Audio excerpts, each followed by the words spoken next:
I need the light. Halo Bor, bagaimana kabarnya? Semoga kalian dan keluarga dalam keadaan sehat serta dimudahkan rezekinya. Terlepas dari hal itu, BF kali ini saya akan merangkum film berjudul Short Color yang dirilis tahun 2017, mengisahkan tentang seorang pekerja kantoran yang mengalami kecelakaan yang membuat temannya tewas, hingga ia pun harus berujung di penjara dan harus menjadi bagian dari gangster yang berpengaruh di California Selatan. Penasaran seperti apa kisahnya? Langsung saja pasang handsfree, lupakan mantan, lemaskan si Johnny, sediakan rokok kopai. Selamat menonton, pantengin terus PF-nya Bon.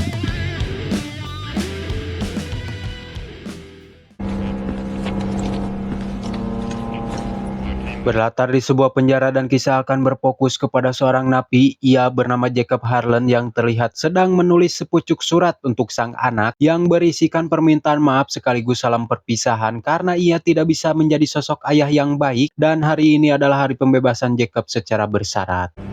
Your father. Make your mark in this world, son. Your gate money, 200, and your CDCR ID.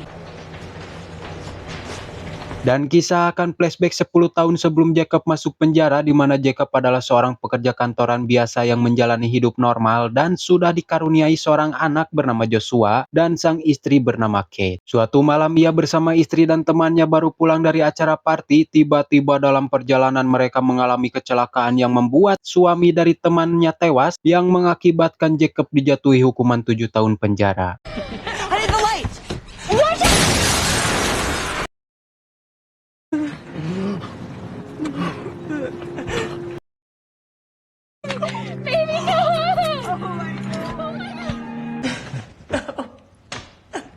Dan inilah penelepon yang ditembak.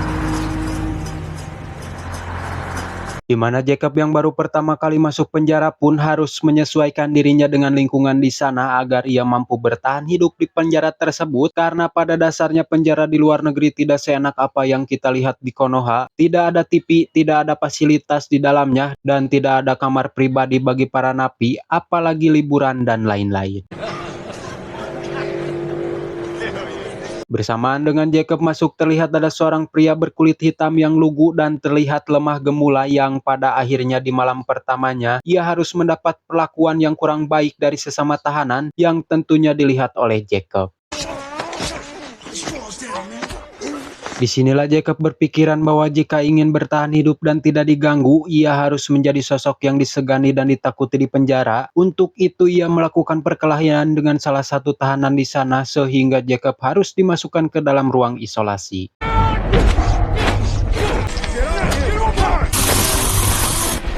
Fish has heart. Step in. Leave your dirties by the door. Hingga saat keluar, salah satu dari gangster yang memperhatikan Jacob saat perkelahian memilih merekrutnya untuk menjadi salah satu anggota mereka dan disuruh menemui ketua mereka bernama Botless, sebut saja si Wawan. Man, you're about to meet as the keys to this yard.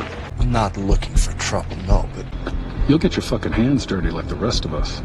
There are no free rides here. Everyone puts in work. Saat jam besuk, Jacob menemui Kate dan mengeluhkan bahwa istri dari temannya yang tewas menuntutnya atas kematian sang suami, dan Kate bingung harus mendapatkan uang dari mana, hingga pada akhirnya Jacob menyuruhnya untuk menjual rumahnya tersebut. Jennifer's suing us for wrongful death in our home. I'm not. It's just a house, kid. Semua hal yang ada di penjara tidaklah gratis, termasuk rasa aman dan bergabungnya Jacob ke dalam gangster tersebut, di mana Jacob diminta untuk menyelundupkan narkoba yang dikemas ke dalam balon karet yang nantinya dimasukkan ke dalam lubang untuk BAB agar tidak ketahuan oleh para sipir.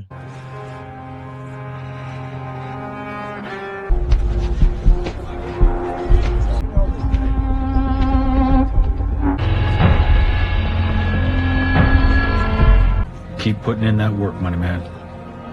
Tak hanya sampai situ, Jacob pun diminta untuk membunuh salah satu musuh dari gangster lain di sana, di mana Jacob mulai memikirkan berulang kali untuk melakukannya. Namun jika tidak dilakukan, rasa aman yang didapat semua akan sirna, yang pada akhirnya ia memberanikan diri untuk melakukannya. alright, they're popping them.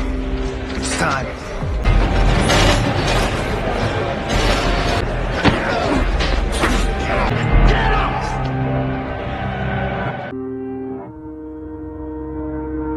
Beberapa tahun berlalu, kini Jacob terlihat lebih natural sebagai gangster dengan rambut gondrong dan bermuka garang, dan ia bernama Shotgun yang memberitahu bahwa orang yang sedang bersama Wawan adalah orang yang berpengaruh di halaman itu, khususnya geng berkulit putih. Ia bernama Herman Gomez. Treat him like he's one of our own. Keesokan harinya terjadi kerusuhan antara gangster berkulit putih dan gangster berkulit hitam yang pada akhirnya Jacob berpartisipasi di dalamnya karena terlintas dalam benaknya untuk memanfaatkan situasi tersebut agar mendapat respek dari si Herman.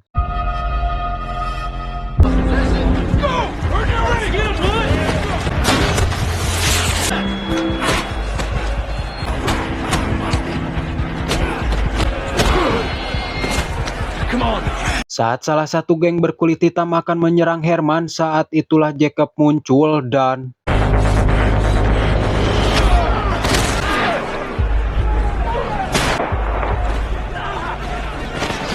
Fucking know you want. pada akhirnya atas insiden tersebut Jacob harus mendekam lebih lama karena aksinya terekam CCTV di mana dalam ruang sidang Kate datang dan tak percaya atas apa yang telah terjadi. Mr. Harlan, with this court finding you guilty of assault by a prisoner with a deadly... It's over.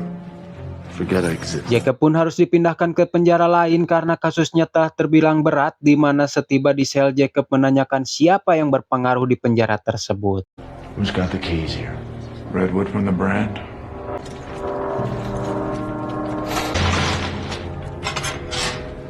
Saat bertemu secara langsung dengan Redwood, ia mengatakan bahwa ada orang yang lebih berkuasa di atasnya. Ia bernama The Beast yang dikurung terpisah dari para tahanan lainnya karena memang The Beast termasuk golongan kriminal yang kelas berat dan berbahaya yang tentunya berpengaruh.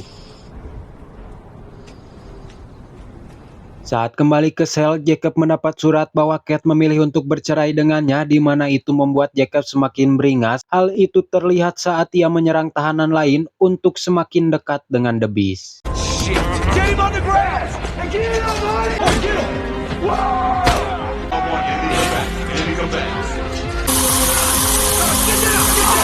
Dan benar saja insiden kemarin sampai di telinga The Beast, di mana Jacob dibawa oleh sipir. Ia adalah tangan kanan The Beast di penjara untuk menemuinya, di mana The Beast sendiri adalah ketua dari sebuah gangster di California, di mana dengan bantuan sipir korup ini, The Beast bisa mengendalikan bisnisnya, baik itu di luar maupun di dalam penjara. Know who I am? Yes. Are you ready? Yes. Welcome to the family, brother. Roberts will single cell you.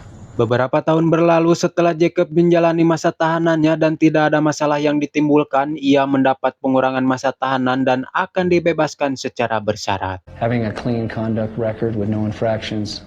This is your parole packet.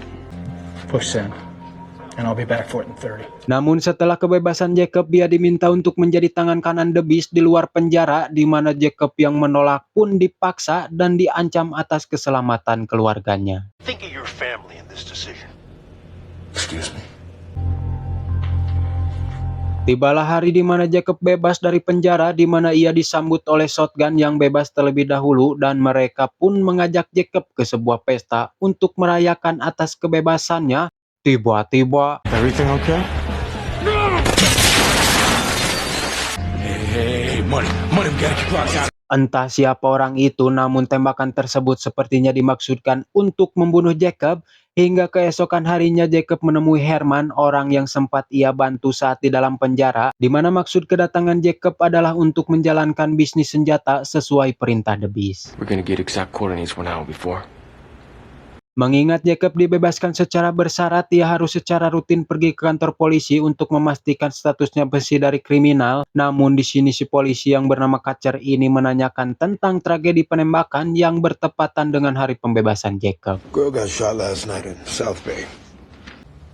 The shooting was after midnight. Jacob yang mencurigai gerak-gerik Shotgun pun mencoba mengikuti, dan ternyata terkuak sebuah fakta bahwa Shotgun bekerja sama dengan para polisi sebagai informan mereka untuk menggagalkan transaksi senjata ilegal yang sudah direncanakan, dan mungkin juga penembakan di pesta itu adalah ulahnya. Keesokan harinya Jacob menemui mantan istrinya untuk memberi uang, namun Kate menolak, di mana Kate menyayangkan bahwa selama 7 tahun Jacob menghilang tanpa kabar, yang hal itu tidak dapat Jacob katakan semata-mata untuk melindungi keluarganya dari anak buahnya The Beast. I don't hear from you for 7 years. Hari pun berganti, Kate membawa Joshua untuk bertemu dengan ayahnya dan mengungkapkan kekecewaannya sama seperti Kate karena tidak pernah lagi mengirimkan surat padanya yang faktanya bahwa Jacob melakukan semua itu untuk melindungi mereka. Let us help you get back on your feet. Your job is to take care of yourself. You still want nothing to do It's with not us, huh? that.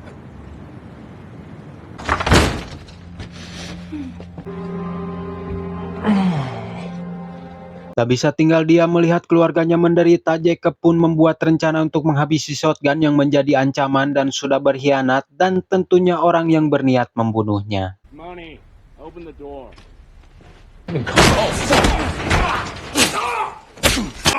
What'd you tell Kutcher? Dalam perjalanan ke titik pertemuan untuk melakukan transaksi, Jacob sengaja mengirim titik koordinat pertemuan kepada para polisi dengan mengatasnamakan Shotgun, sehingga saat melakukan transaksi tersebut, polisi langsung mengepung lokasi tersebut sampai terjadinya baku tembak yang membuat anak buah The Beast yang lainnya tewas.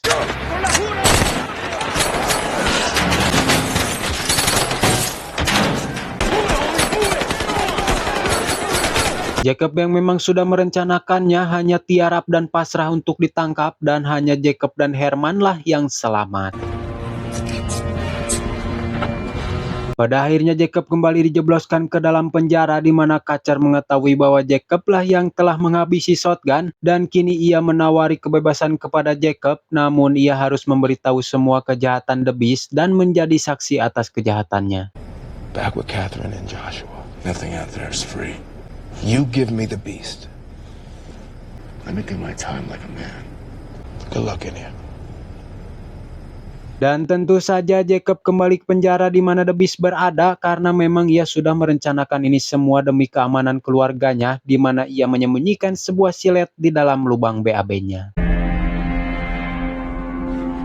Tibalah Jacob bertemu dengan The Beast di mana ia sudah tahu bahwa Jacob telah mengkhianati kepercayaan yang telah ia berikan. I gave you a gift.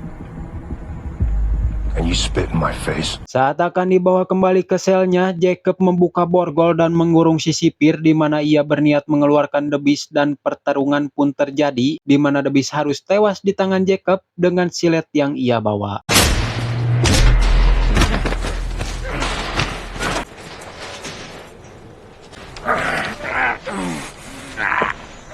Nobody's touching my family. Setelah The Beast tewas, kini Jacoblah satu-satunya orang yang berkuasa di penjara tersebut, di mana Jacob menyuruh si sipir tutup mulut atas tragedi ini. Dengan imbalan setiap bulannya ia tetap akan mendapat bayaran, dan kini Jacoblah yang menjalankan pertunjukan. You're running the show. Pada akhirnya Jacob berhasil membuat aman istri dan anaknya di luar sana dengan mengorbankan dirinya yang harus mendekam di penjara selama seumur hidupnya. Film pun tamat. Hikmah yang dapat diambil dari film ini adalah sosok ayah akan mempertaruhkan segalanya termasuk kehidupan pribadinya. Sopi. Hikmah yang dapat diambil dari film ini adalah sosok ayah akan mempertaruhkan segalanya termasuk kehidupan pribadinya demi keamanan, kenyamanan, dan kebahagiaan keluarganya. Tetaplah berbuat baik sampai orang-orang mengira kamu sedang nyalek. Saya si Boy undur diri, salam rokok kopai.